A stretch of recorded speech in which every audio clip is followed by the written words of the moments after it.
उठ बांध कमर क्यों डरता है, फिर देख खुदा क्या करता है। जब बंदा कोशिश करता है तो बिगड़ा काम भी बनता है। तो बच्चों, हमने कमर कस ली है और हम घर बैठे हुए भी अपनी पढ़ाई को जारी रखेंगे। तो इसके साथ ही हम अपनी आज की क्लास शुरू करते हैं। आज का हमारा विषय रहेगा उपभोक्ता व्यवहार का सिद्धांत। ये हमारा चैप्टर 3 है। आप लोगों को ये जानकर खुशी होगी कि हमने अपना दूसरा चैप्टर कंप्लीट कर लिया है और ये हमारा चैप्टर 3 है। चैप्टर 3 भी बहुत ही छोटा सा चैप्टर है और ये मुश्किल से 3 वीडियोस में हम अपने इस चैप्टर को भी पूरा कर देंगे। और हमारा जो अप्रैल तक का सिलेबस है वो उसके अंदर चैप्टर 3 ही हमारे आते हैं। तो शुरू करते हैं अपना आज का हमारे चैप्टर का नाम है उपभोक्ता व्यवहार का सिद्धांत। उपभोक्ता व्यवहार। तो आज अपनी क्लास के अंदर हम जानेंगे कि उपभोक्ता व्यवहार क्या है। उपभोक्ता कौन होता है? उपभोक्ता हम सब उपभोक्ता हैं। उपभोक्ता कौन होता है? जो वस्तुओं का, सेवाओं का प्रयोग करता है। तो उपभोक्ता व्यवहार क्या होता है? मैंने बताया हम सब उपभोक्ता हैं, हम सब वस्तुओं का, सेवाओं का प्रयोग करते हैं। तो कैसा होता है हमारा व्यवहार? जब हम सामान खरीदते हैं, वस्तुओं सेवाओं का प्रयोग करते हैं, तो उस दौरान हमारा व्यवहार क्या होता है? हम क्या चाहते हैं? देखिए, उपभोक्ता व्यवहार क्या होता है? जिसमें उपभोक्ता ये चुनाव करता है कि वह अपनी सीमित आय को कैसे खर्च करे कि उसे अधिकतम संतुष्टि मिले। अधिकतम यानी कि जो पैसे उसके पास है, जो सीमित आय उसके पास है, उपभोक्ता के पास, हमारी जेब के अंदर जो भी पैसे होते हैं जब हम कोई सामान खरीदते हैं, तो उन सीमित पैसों को हम कैसे तरीके से खर्च करें कि हमें क्या मिले? अधिकतम संतुष्टि मिले। अधिकतम संतुष्टि यानी कि हमारे पास जो पैसे हैं उन पैसों को हम एक ऐसे तरीके से खर्च करें कि हमें मैक्सिमम अधिकतम संतुष्टि मिले। अधिकतम संतुष्टि कब मिलेगी? या तो तब मिलेगी कि हमें पैसे कम से कम खर्च करने पड़े और जो सामान हम खरीद रहे हैं वो हमें अधिक से अधिक मिले। तो उसी को कहते हैं हम अधिकतम संतुष्टि, कि हमें कम से कम पैसों में अधिक से अधिक चीज मिले। तो यही होता है हमारे उपभोक्ता का व्यवहार। क्या हुआ? उपभोक्ता के व्यवहार की परिभाषा क्या हुई कि उपभोक्ता का व्यवहार क्या होता है? जिसमें हम क्या देखते हैं कि उपभोक्ता ये चुनाव करता है कि वो अपनी सीमित आय को कैसे खर्च करे कि उसे अधिकतम संतुष्टि मिले। यानी कि उसके पास जो सीमित मात्रा में 100 रुपए है, 500 रुपए है, 1000 है, 2000 है, जितने भी पैसे हैं, वो उपभोक्ता उन पैसों को कैसे तरीके से खर्च करे कि उसे क्या मिले? मैक्सिमम संतुष्टि मिले। यानी कि उसको कम से कम पैसे खर्च करने पड़े और जो भी चीज वो खरीद रहा है वो उसको अधिक से अधिक मिले। यही होता है उपभोक्ता का व्यवहार। ठीक है, समझ में आया होगा? कम से कम पैसों में उसे अधिक से अधिक चीज कैसे मिले, ये उपभोक्ता का व्यवहार आता है।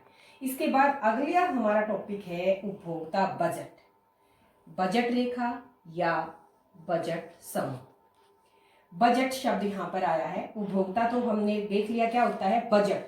बजट देखो, अब हम जब भी सामान खरीदते हैं, हम दुकान पर जाते हैं, मान लिया हम शूज लेने जा रहे हैं या कुछ भी फोन लेने जा रहे हैं, तो जो दुकानदार होता है वो सीधा हमसे हमारी रेंज पूछता है, क्या किस रेंज में दिखाएं। एक तरह से वो हमसे क्या पूछ रहा होता है? हमारा बजट पूछ रहा होता है। रेंज यानी कि बजट, कि जो हमें वो चीज दिखाएगा, हमें जूते दिखाएगा या फिर हमें मोबाइल दिखाएगा, तो वो किस रेंज में दिखाए, मीन्स हमारे पास हम उसके ऊपर कितना खर्च करने को तैयार है, तो वो क्या है? हमारा बजट। तो आज उसी बजट रेखा या बजट समूह के बारे में हम पढ़ेंगे। तो जैसा कि मैंने अपने पिछले वीडियो में बताया था कि अर्थशास्त्र के अंदर कोई भी नियम, कोई भी सिद्धांत बनता है तो हम उसको कुछ सीमाओं के अंदर बांध देते हैं। यहाँ उपभोक्ता बजट या बजट रेखा के लिए भी कुछ मान्यताएं दी हुई है। सबसे पहले क्या मान्यता है कि उपभोक्ता की निश्चित आय, यानी कि पहले से ये फिक्स कर लिया है कि जो भी उपभोक्ता है उसके पास फिक्स रुपीज है, जितने भी हैं फिक्स रुपीज है, मतलब पैसे कम ज्यादा नहीं कर सकते, जो भी है उसके पास पहले से दिए हुए हैं, उन पैसों को खर्च करना है उसे, और वो 2 ही वस्तुएं खरीद सकता है। तो हमारी पहली मान्यता क्या है कि फिक्स आय। मान लिया हम यहाँ पर फिक्स कर लेते हैं कि मान लिया सामान लेने उपभोक्ता कोई गया है तो उसके पास 60 रुपये, फिक्स कर दिया हमने 60 रुपये है, वो 2 वस्तुएं ही खरीद सकता है। कोई भी 2 वस्तु कोई भी हो सकती है, एक्स वस्तु, वाई वस्तु, या हम ऐसे कह सकते हैं कि भाई 2 चीज, मान लिया वो सेब या संतरे, 2 चीज खरीद रहा है, तो 2 वस्तु पहले से ही फिक्स कर ली। तीसरी चीज क्या है? वस्तुओं की कीमत दी हुई हो, यानी कि ये भी पहले से फिक्स है। कीमत क्या है? फिक्स। तो ये तीन चीजें पहले से फिक्स कर ली हमने, तब उपभोक्ता बजट या बजट रेखा बनेगी। पहली चीज क्या बताई है कि उपभोक्ता की निश्चित आय, जैसे मैंने कह दिया कि मान लिया उसके पास 60 रुपए, उन 60 रुपयों को खर्च करके उसको दो वस्तुएं खरीदनी है, सेब और संतरे। ये दो वस्तुएं भी हमने फिक्स कर ली, कोई भी दो वस्तु हम ले सकते हैं और उन वस्तुओं की कीमत क्या होनी चाहिए, दी हुई होनी चाहिए, फिक्स होनी चाहिए। तो कीमत को भी हम फिक्स कर लेते हैं कि मान लिया जो संतरे हैं, संतरा 1 रुपए का एक आता है, ये हमने इसकी फिक्स कर ली कि 1 रुपए का एक संतरा और 2 रुपए का एक सेब, तो 2 रुपए पर सेब ये हमने कीमत कर ली। और संतरे की कितनी कर ली, 1 रुपये का एक संतरा। यहाँ मैंने x और y वस्तु लिख रखी है, यहाँ पर मैं लिख देती हूँ y यानी कि संतरे, x यानी कि सेब। तो 60 रुपए थे हमारे पास, हमने पहले से फिक्स कर लिया।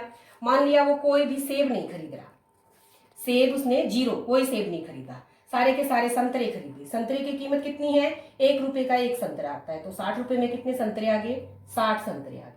जब वो कोई भी सेब नहीं खरीदता और 60 रुपए पूरे वो खर्च कर देता है, तो 60 रुपए में 60 संतरे आ जाए। अब मान लिया उसने क्या किया, 10 सेब भी खरीद लिए।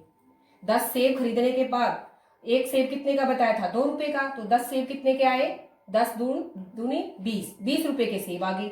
60 में से 20 रुपए के हमने क्या ले लिए, सेब, बाकी के 40 रुपए के 40 उसने क्या खरीद लिए, संतरे। एक और भी इसका बन सकता है कि मान लिया उसने सेब बढ़ा दिए, 10 से बढ़ाकर 20 कर दिए, तो 20 यानी कि 40 रुपए की, एक सेब 2 रुपए का है तो 40 रुपए के उसने क्या खरीद लिए, सेब, बाकी के बच गए 20 रुपए, 20 रुपए के 20 क्या आ गए, संतरे। अब अगला क्या बनता है कॉम्बिनेशन हमारा कि मान लिया उसने कोई भी संतरा नहीं खरीदा, संतरा शून्य, तो सारे के सारे वो सेब खरीद लिए उसने। सेब 30 सेब आएंगे उसके, क्योंकि 2 रुपए का एक सेब है, 30 गुना 2 60। तो ये क्या है, दो वस्तुएं सेब और संतरे, उनकी कीमत पहले से दी हुई है और उपभोक्ता की जो आय है वो भी पहले से दी हुई है। तो जब उपभोक्ता की आय पहले से दी हुई है, दो वस्तुएं और उन दोनों वस्तुओं की कीमतें दी हुई हैं, तो ये उनको दोनों वस्तुओं की खरीद करने वाले क्या है, हमारे कॉम्बिनेशंस हैं। ए कॉम्बिनेशन, बी कॉम्बिनेशन, सी और डी, ये वो खरीद सकता है। अब इसी को हम चित्र के माध्यम से दिखाएंगे। ये हमने यहाँ पर एक्स एक्सिस ली, यहाँ वाई एक्सिस ली। एक्स एक्सिस के ऊपर एक्स वस्तु जो कि क्या थी हमारी, सेब, ये सेब मैंने यहाँ पर ले ली।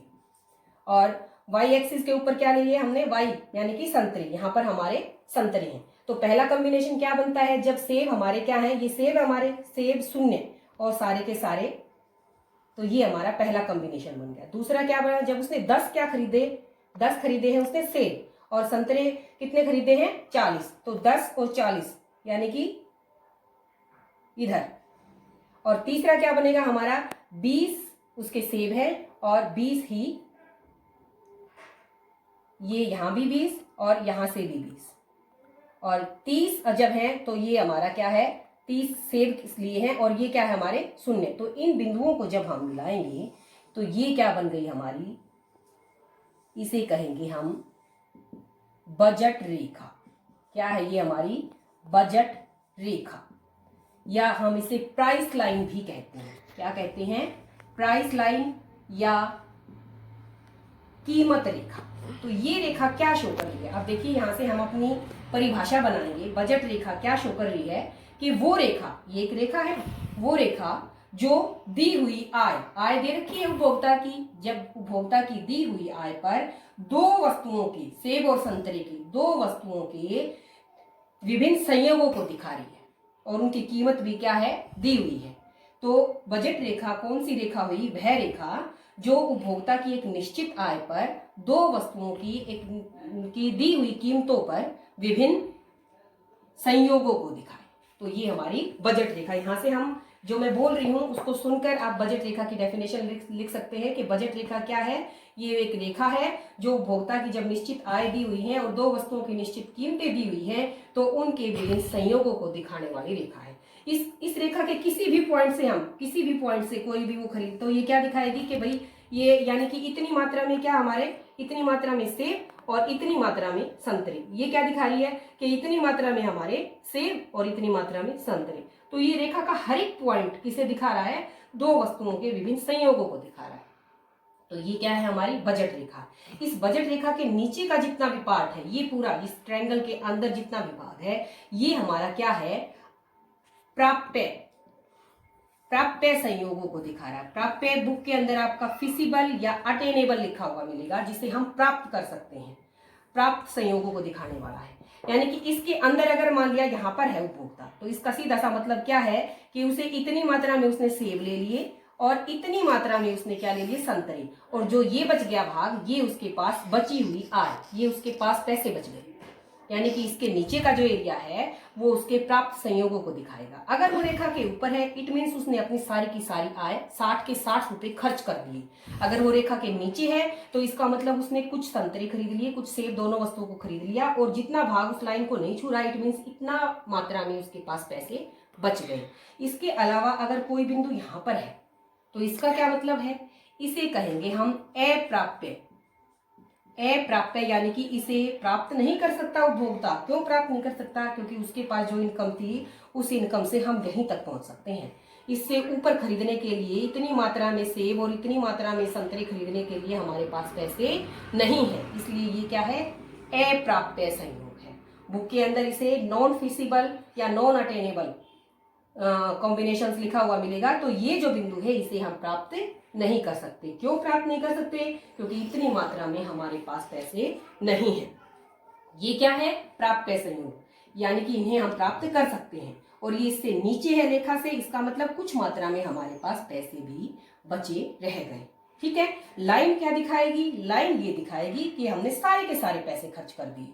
ठीक है, लाइन के ऊपर अगर कोई कॉम्बिनेशन है तो इसका मतलब है हमने जितने पैसे हमारे पास थे वो पूरे खर्च कर दिए। तो इस रेखा की एक इक्वेशन भी बन सकती है अगर हम बनाए तो, जैसे ये हमारी x वस्तु है और ये हमारी y वस्तु है, तो हम इसकी क्या इक्वेशन बनेगी, px multiplied by x plus py multiplied by y। ये प्राइस लाइन की इक्वेशन होगी। मैं इसको अच्छे से लिख देती हूँ, x plus py into y। ये क्या है, कीमत रेखा, कीमत रेखा की इक्वेशन है। ये क्या है, इसके अंदर क्या दिखा रहा है, ये px क्या है, प्राइस ऑफ x, x वस्तु की कीमत गुणा x वस्तु की मात्रा। x वस्तु की कीमत जितनी भी है, कि मान लिया x वस्तु की कीमत, जैसे हमने सेब लिए, 2 रुपए का एक सेब है, 2 रुपए का सेब, और कितने लिए सेब हमने, मान लिया 10 सेब लिए, तो 2 गुणा 10 यानी कि 20। और ऐसे ही जैसे मैं इसको दिखा रही हूँ, और मान लिया प्राइस ऑफ y यानी कि हमारे संतरों की कीमत कितनी थी, संतरों की कीमत 1 थी, एक कीमत 1 रुपए का एक था, और ये हमने कितने लिए, 40। तो ये हो गया हमारा 20 और 40 60, यानी कि ये क्या आ गई हमारी प्राइस रेट। तो ये क्या है, हमारी इक्वेशन बनेगी, x वस्तु की कीमत गुणा x वस्तु की मात्रा जमा y वस्तु की कीमत गुणा y वस्तु की मात्रा। तो ये प्राइस लाइन बन जाएगी। तो ये हमारी आज की टॉपिक्स थे, उपभोक्ता का व्यवहार और बजट रेखा। ठीक है, तो बजट रेखा कौन सी रेखा बताई, जिसके अंदर हमें पहले की मान्यताएं अगर हमें आ गई तो समझ लो हमारी इक्वेशन भी बन गई, हमारी परिभाषा भी बन गई। जब उपभोक्ता की आय फिक्स है, निश्चित है, दी हुई है, और 2 वस्तुओं की कीमतें भी दी हुई हैं, तो उन 2 वस्तुओं के विभिन्न संयोगों को दिखाने वाली जो रेखा है, जिसे उपभोक्ता अपनी दी हुई आय से खरीद सकता है, वो रेखा क्या कहलाएगी, बजट रेखा। बजट रेखा के अंदर के जो पॉइंट्स हैं वो क्या दिखाएंगे, जिन्हें उपभोक्ता प्राप्त कर सकता है। बजट रेखा के बाहर का जो पॉइंट है वो किसे दिखाएगा, जिसे उपभोक्ता प्राप्त नहीं कर सकता। तो ये क्या है, हमारे अप्राप्य संयोग। उपभोक्ता का व्यवहार क्या बताया है, कि उपभोक्ता अपनी सीमित आय को कैसे खर्च करे कि उसे मैक्सिमम संतुष्टि मिले। मैक्सिमम संतुष्टि का मतलब मैंने क्या बताया है, कि उसे कम से कम पे करना पड़े, कम से कम उसे भुगतान करना पड़े, और उसे वस्तु अधिक से अधिक मात्रा में मिले। तो इसे कहेंगे हम उपभोक्ता का व्यवहार, और ये थी हमारी बजट रेखा। इसके बाद अगले वीडियो के अंदर हम पढ़ेंगे तटस्था वक्र। और तो आज के लिए इतना काफी है। धन्यवाद।